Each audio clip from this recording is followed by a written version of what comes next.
होली को नव षष्ठी नव अन्न महायज्ञ कहते हैं। हमारे यहाँ पर 2 यज्ञ होते हैं।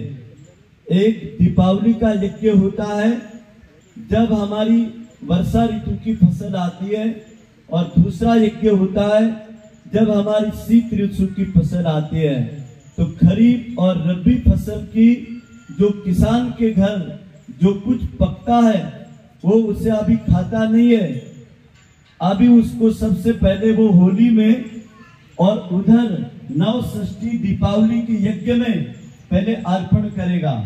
तो ये कल होली जो हमने मनाई, इसमें आपने देखा होगा गेहूं, चना, संतरे, खजूर, गुड़, हर कंगन, ये आप होली में अर्पण करते हैं।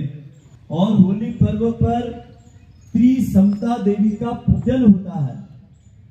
त्रिसमता देवी में पहली समता जाति भेद, जाति पाति को मिटा करके जो भी हिंदुस्तान में रहता है वो सब आर्य पुत्र है, सनातनी पुत्र है, और उन लोगों को अपना मान करके सारे लोगों को एक रंग में रंगना, अर्थात कोई चेहरे से पहचान में नहीं आए कि ये अमुक जाति का है। इसलिए इसको रंगों के पर्व पर सामुदायिक यज्ञ, सामुदायिक रंग उत्सव, समाज की जाति के भेद के मिटाने के लिए।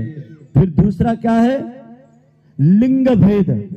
इसमें स्त्री पुरुष का भेद नहीं, बेटा और बेटी का अंतर नहीं, और यदि इतना हो जाए तो नारी को फिर पद्दलित नहीं होना पड़ेगा। और तीसरी समता देवी का है अर्थ की समता।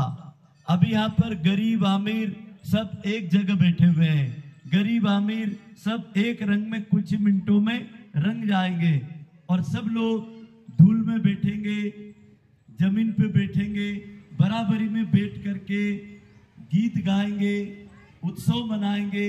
इसका मतलब अर्थ भेद भी मिटना चाहिए।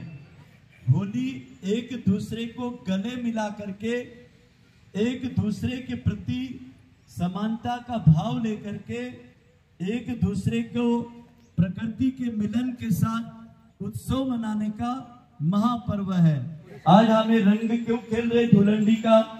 इसमें होली का भस्म मिलाया है। अब होली का भस्म का विज्ञान क्या है?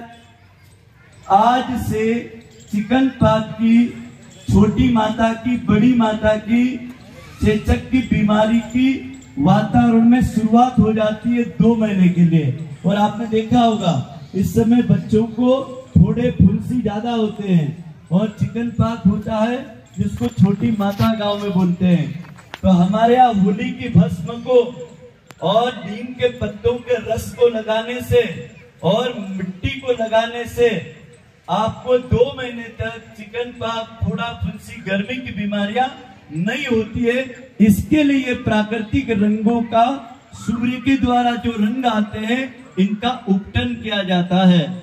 ये होली तंत्र की, टोने टोना जादू की क्रिया है, इसलिए लोग इसके अंदर सब प्रकार की तांत्रिक क्रियाएं करते हैं। कोई सरसों डालता है, कोई चूड़ी डालता है, कोई काला कपड़ा डालता है।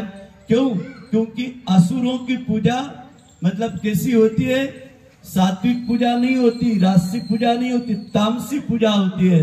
तो अपने घर की तामसिक प्रवृत्तियों को विदा करने के लिए उसको एक चौराहे पर, मतलब घर के आंगन में भी नहीं, चौराहे पर जहाँ 4 रास्ते रहते हैं, अक्सर होली वही जलाई जाती है, चौराहे पर। तो चौराहे पे क्यों जलाई जाती है? जितने जादू टोना टोटगा लोग करते ना, सब चौराहों पर करते हैं। मतलब आपने देखा होगा नवरात्रि की नवमी को लोग क्या करते हैं?